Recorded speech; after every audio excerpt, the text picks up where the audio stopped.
Hello friends, welcome to my channel. Fabric button എങ്ങനെയാണ് ചെയ്തെടുക്കുന്നതെന്ന് നോക്കാം. Video ഇഷ്ടമാവുന്നുണ്ടെങ്കിൽ like ചെയ്യുക, ഫ്രണ്ട്സുമായിട്ടൊക്കെ share ചെയ്യുക. പിന്നെ ഇതുവരെയും സബ്സ്ക്രൈബ് ചെയ്യാത്തവരാണ് വാച്ച് ചെയ്യുന്നതെന്നുണ്ടെങ്കിൽ ഒന്ന് സബ്സ്ക്രൈബ് ചെയ്തേക്കണേ. ആ റൈറ്റ് സൈഡിലുള്ള ബെൽ ബട്ടൺ കൂടി ഒന്ന് പ്രസ് ചെയ്തേക്കണം. എന്നിട്ട് ഓൾ എന്നുള്ള ഓപ്ഷൻ വേണം ചൂസ് ചെയ്യാനായിട്ട്. എന്നാലേ ഇനി ഞാൻ അപ്ലോഡ് ചെയ്യുന്ന വീഡിയോസിൻ്റെയൊക്കെ നോട്ടിഫിക്കേഷൻസ് നിങ്ങൾക്ക് കിട്ടുകയുള്ളൂ. ഇത് ബട്ടൺ മോൾഡ്സ് ആണ്, ഡിഫറെൻറ്റ് സൈസിൽ അവൈലബിൾ ആണ്.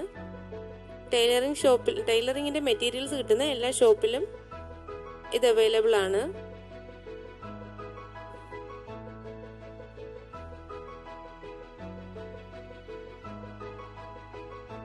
ഇതിപ്പോ കുറച്ചുകൂടെ ചെറിയ ബട്ടണാണ്, വലിയ വിലയൊന്നുമില്ല.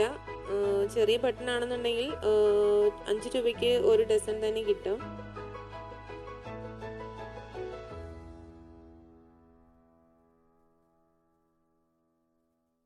ബട്ടന്റെ ഷേപ്പിനും കുറച്ച് വലുതായിട്ട് ഫാബ്രിക് കട്ട് ചെയ്തെടുക്കണം. അതിന് വേണ്ടിയിട്ട് ഇങ്ങനെ ഒന്ന് ഫോൾഡ് ചെയ്തിട്ട് ഈസി ആയിട്ട് കട്ട് ചെയ്തെടുക്കാൻ പറ്റും.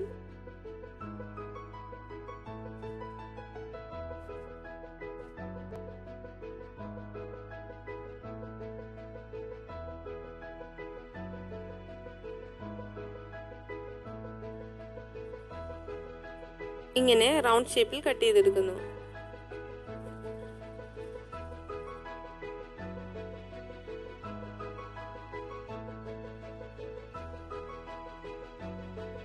രണ്ട് മൂന്നെണ്ണം ഞാൻ നേരത്തെ ചെയ്തു വെച്ചിരുന്നതാണ്. ഇതുപോലെ എടുത്തിട്ട് ഫാബ്രിക്കിന്റെ റോങ് സൈഡിലേക്ക് ഈ മോൾഡ് ഇങ്ങനെ പ്ലേസ് ചെയ്യണം. എക്സ്ട്രാ വരുന്ന ഫാബ്രിക് ഇതിന്റെ ഉള്ളിലേക്ക് ഇങ്ങനെ ഫോൾഡ് ചെയ്ത് വെക്കുക.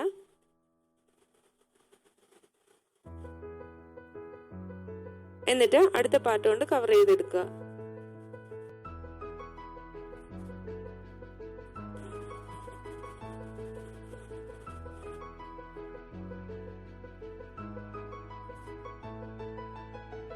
ബട്ടൺ ഹോൾ വരുന്ന പാർട്ടാണിത്. ഫാബ്രിക്കിലേക്ക് അറ്റാച്ച് ചെയ്യേണ്ട പാർട്ട് ഇത്. ഇതുപോലെ വെച്ചിട്ട് ഒന്ന് പ്രസ് ചെയ്തെടുക്കണം.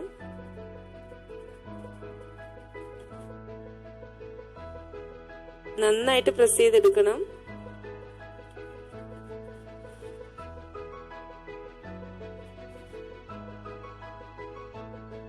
ഇനി ഈ ബട്ടൺസിന്റെ ചുറ്റുമുള്ള സൈഡ് ഇതുപോലെ ഒന്ന് പ്രസ് ചെയ്ത് ടൈറ്റ് ചെയ്യണം.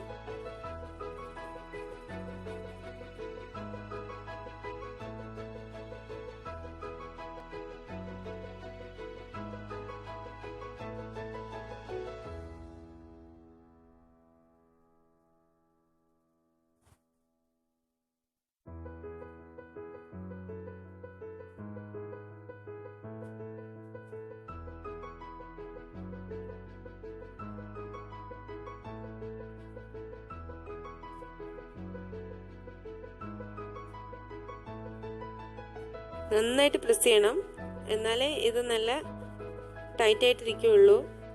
ഇപ്പൊ ഞാൻ ഇത് ചെയ്തെടുത്തിട്ടുണ്ട്.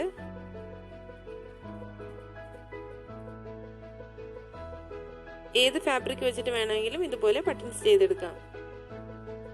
ഇനി നോർമൽ ബട്ടൺ സ്റ്റിച്ച് ചെയ്യുന്നത് പോലെ ഈ ഹോളിലൂടെ ത്രെഡും നീഡിൽ യൂസ് ചെയ്തിട്ട് സ്റ്റിച്ച് ചെയ്ത് ജോയിൻ ചെയ്യാം. ഇവിടെ ഇപ്പം ഞാൻ 3 ഇഞ്ചസിന്റെ ഗ്യാപ്പിലാണ് ബട്ടൺസ് ഫിക്സ് ചെയ്യുന്നത്. അപ്പം അതിങ്ങനെ മാർക്ക് ചെയ്യാണ്. ഇനി ഈ പോയിന്റ്സിലേക്ക് ബട്ടൺസ് വെച്ച് പിടിപ്പിക്കാം.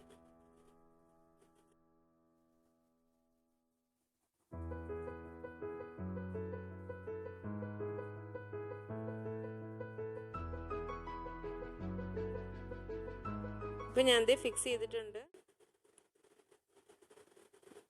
വീഡിയോ ഇഷ്ടമാണെന്നുണ്ടെങ്കിൽ ലൈക്ക് ചെയ്യുക, ഷെയർ ചെയ്യുക, സബ്സ്ക്രൈബ് ചെയ്യാൻ മറക്കരുത്. Thank you.